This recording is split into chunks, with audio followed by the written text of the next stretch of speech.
Economy, page 65. If you ever go to a car dealership and there's brand new cars, or ever, I don't go to the mall a lot, but I remember in the mall they usually have a nice car displayed, like you can win this. And then you see this on the side of the window. I don't know if you've ever noticed, but this is the fuel economy sticker that every car in Canada or US, North America gets. And this is for Canada. We always state it like this: 9 liters per 100 kilometers. That is what we call the fuel economy. What is this saying? That the car uses 9 liters every 100 kilometers it drives.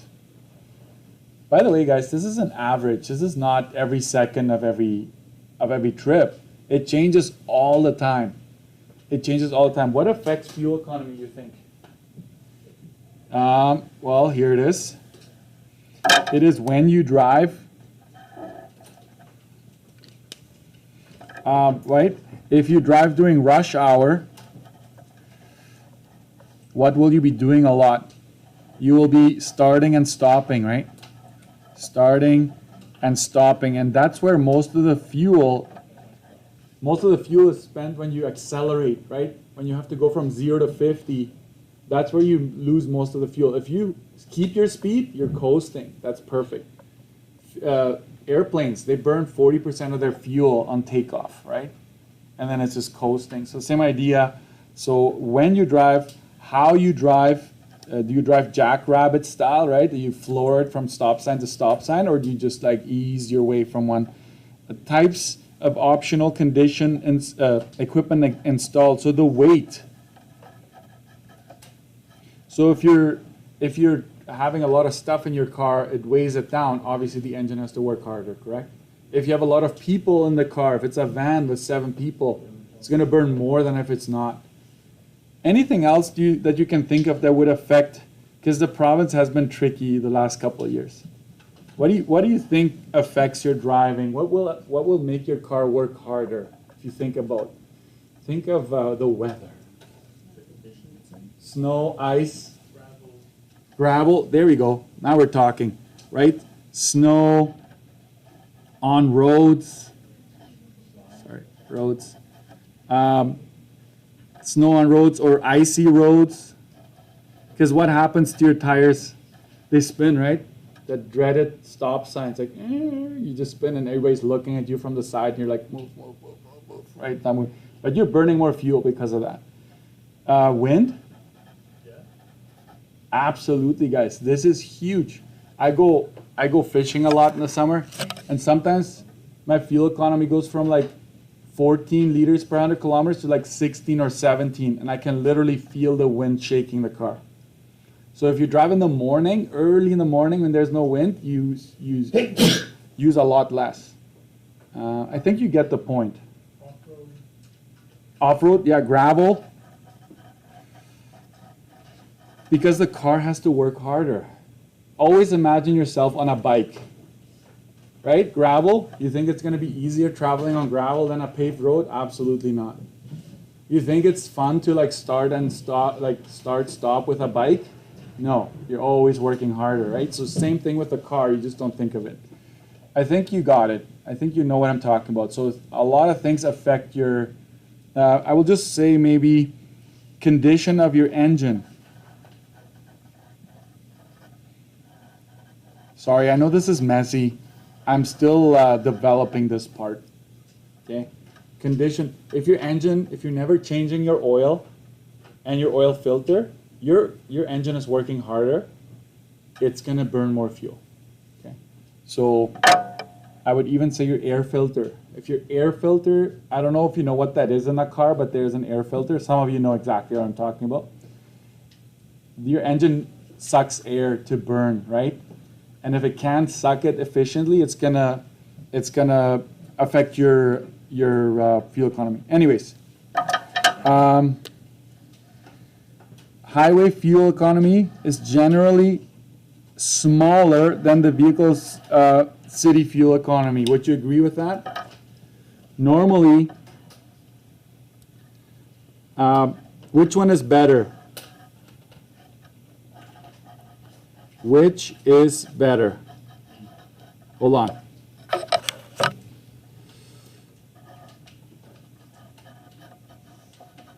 This wasn't actually a provincial exam question. I don't know when, but which one would you say is better out of these two cars? Which one uses less fuel? This one. A lower fuel economy is always better. We call that a better, uses less. This is like a probably, what is the ones that taxi drivers use a lot? Prius? A Prius probably uses this. A Toyota Corolla probably more in this field right here. But it could also be that when you drive in the city, you have a certain fuel economy, and then you drive in the highway, your fuel economy drops. I hope you understand that. The wind, everything affects it. So when you see this on your dashboard, it's an average over a longer period of time. Let's do some math here, because I can explain more later. If you just know how to do this question, you're going to be fine. Go to page 66. Hold on. Did I talk about the formula? Sorry, guys. It is right there. It's boxed in though, right? You see it? I would put that on my study sheet if I were you. And have a big heading called fuel economy, right? I'm going to give you a couple more if you need more. And I need your study sheets to be detailed enough. Make sure next to this thing, you have this written there. How are you supposed to, what are you supposed to use for units, guys? It's the liters per 100 kilometers. Got it? So make sure that is stated next to the formula, because you are going to forget. You are going to forget if you don't put that in there.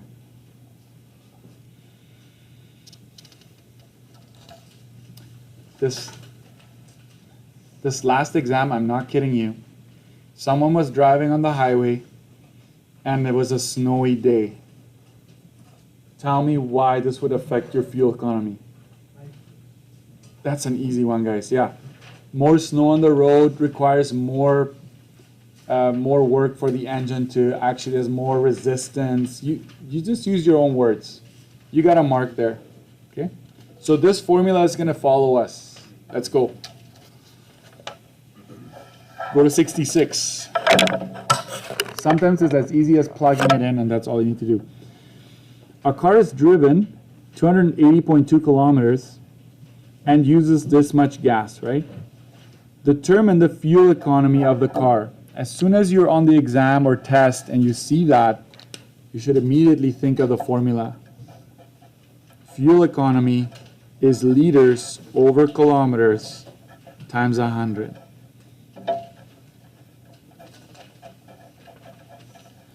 And in this case, we use 26.78 liters over 280.2 kilometers times 100. Don't forget about the times 100. And this is it. 26.78 divided by 280.2 times 100, 9.5, what would that round to? 6, right? 6 liters per 100 kilometers. Boom, you're done. That is the fuel economy of this particular car in this particular stretch. How much fuel would you need to drive 1,500 kilometers? Whoa, what's that? What? When you have one like this, use your fuel economy to answer this question, because you know that you're needing this much fuel to travel 100 kilometers, correct? Does this look familiar to you? Cross multiplying and dividing. You've done a lot of that. You're traveling 1,500 kilometers, correct? And so you want to find out how many liters do I need to I'm going to use for that trip. I actually do this when I want to make a road trip or anything. I use my fuel economy and I Google Map where am I driving to. Like if I want to go to the Grand Canyon, right? It's like 3,000 kilometers or something like that. So what happens here is you go to the side of the variable, you cross multiply this way, and you divide going down. This is not showing your work though. This is showing your work.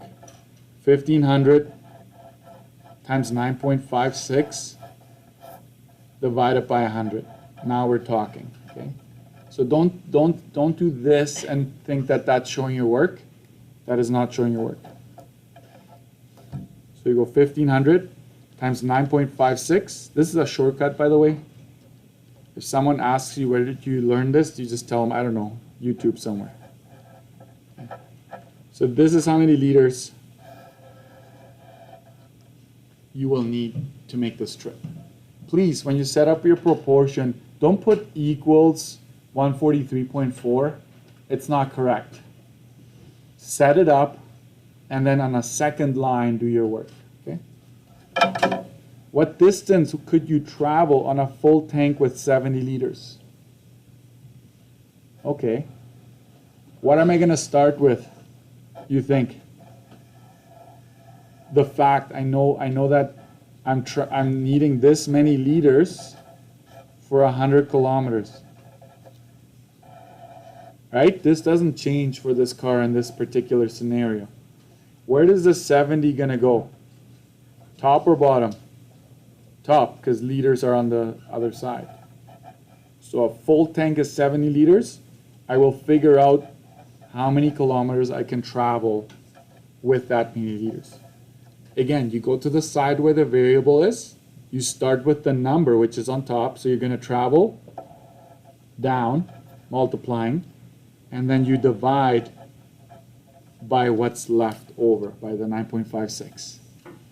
So here you go. X is equal to 70 times 100 divided by 9.56. I will just give you the answer. The answer is 732.22 kilometers.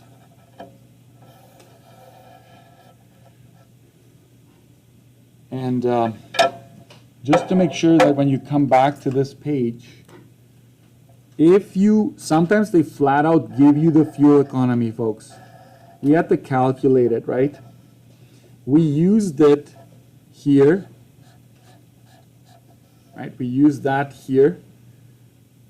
Right? We were asking if you travel this many kilometers, how many liters do you need? Boom, you found it. We also used it here one more time. In this case, it's like, hey, if you have 70 liters, how far can you travel? And then you get your kilometers needed. Okay? So, we're almost out of time. I will just say, if you could give this a go, 66 to 67, it's not a whole lot, to be honest. You can probably do this in 10 or 15 minutes. Oh, you can't see that, sorry. Maybe you can even get started before we go today. And so just leave it there for today. So most likely when you come back tomorrow, I will do a little bit more because there's still a few things that I need to address. And then I'll let you work on this a little bit. Don't forget about the